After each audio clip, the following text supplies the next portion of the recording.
దానికి తప్పకుండా BRS party తరఫున స్వాగతిస్తాము అనేటువంటి విషయాన్ని మేము చెప్తూ వస్తున్నాం. చెప్పినాం కూడా. గతంలో హరీష్ రావు గారు అసెంబ్లీ వేదిక ద్వారా తెలంగాణ రాష్ట్రంలో జరిగినటువంటి కులగణన ఇది పూర్తి స్థాయిలో చట్టబద్ధంగా ఉండాలి, దీనికి పూర్తి స్థాయిలో మీరు మీ ఎంపీలతో పాటు మాకున్నటువంటి 4 రాజ్యసభ ఎంపీలు కూడా మీతో పాటు మీ పోరాటంలో మేము కూడా ఉంటాము అనేటువంటి విషయాన్ని గతంలోనే హరీష్ రావు గారు అసెంబ్లీ వేదిక ద్వారా చెప్పడం జరిగింది. సార్, నేను చెప్పొచ్చేటువంటి మాట ఏంటి అనంటే, ఇవాళ 2011లో చివరిగా మన కులగణన జరిగినటువంటి పరిస్థితి ఉంది. ప్రతి 10 సంవత్సరాలకు జనాభా లెక్కలేంది అనేటువంటి సెన్సస్ జరుగుతుంది. కాబట్టి 2021లో కోవిడ్ ఉన్నందు చేత దాన్ని వాయిదా వేసిండ్రు. సరైన టైంలో వేస్తాము అనేటువంటి విషయాన్ని అమిత్ షా గారు గతంలో అనేక సందర్భాల లోపల కూడా చెప్పిండ్రు. సరే, ఎట్టకేలకు 2 దఫాలుగా 2026 అక్టోబర్ 1న పర్వత ప్రాంతమైనటువంటి ప్రాంతాల లోపల, తర్వాత 2027 ఏప్రిల్లో మళ్ళీ 2వ దశలో చేస్తాము అనేటువంటి విషయాన్ని కూడా వాళ్ళు చెప్పినటువంటి పరిస్థితి ఉంది. దీనికి సంబంధించి బహుశా నాకు తెలిసైతే ఎప్పుడు సార్ 15 తారీఖున అధికారికంగా ప్రకటన రానున్నది అనేటువంటి విషయాన్ని చెప్తా ఉన్నారు. మరి దాన్ని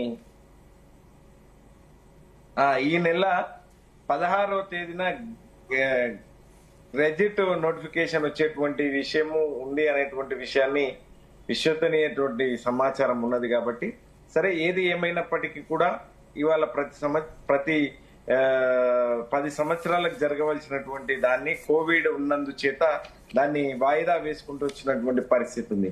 ఇక దక్షిణ ఇవాళ మనకు తెలంగాణ రాష్ట్రంలో ఉమ్మడి ఆంధ్రప్రదేశ్ ఉన్నప్పుడు ఆ రోజు మనకు అంటే నియోజకవర్గాల విభజన కూడా జరుగుతుంది అనేటువంటి ఒక ప్రచారం జరిగినప్పుడు ఆ రోజు ఉమ్మడి ఏపీ విభజన చట్టంలో సెక్షన్ 26లో ఏపీకి 175 ఉన్నటువంటి స్థానాలు 225కు, తెలంగాణకు 119 ఉన్నటువంటి స్థానాలు 158కు పెంచాలని పేర్కొన్నారు. అయితే దీనికి సంబంధించి ఆర్టికల్ 170 లోబడి ఉంటుంది కాబట్టి దాంట్లో స్పష్టం చేసినటువంటి నేపథ్యం కూడా గతంలో ఉంది.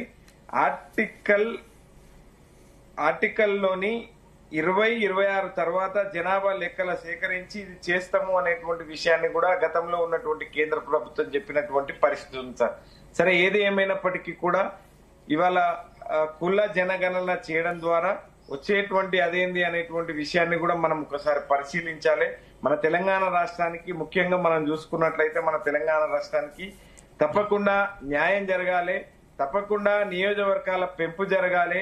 ఇవాళ పార్లమెంట్ లో ఉన్నటువంటి ఇప్పుడు 543 ఉన్నటువంటి స్థానాలు అవి కూడా పెరగాలి అనేటువంటి ఆలోచన తెలంగాణ రాష్ట్రం వైపు తెలంగాణ ప్రజల పక్షాన మనం కూడా చేసుకుందాం.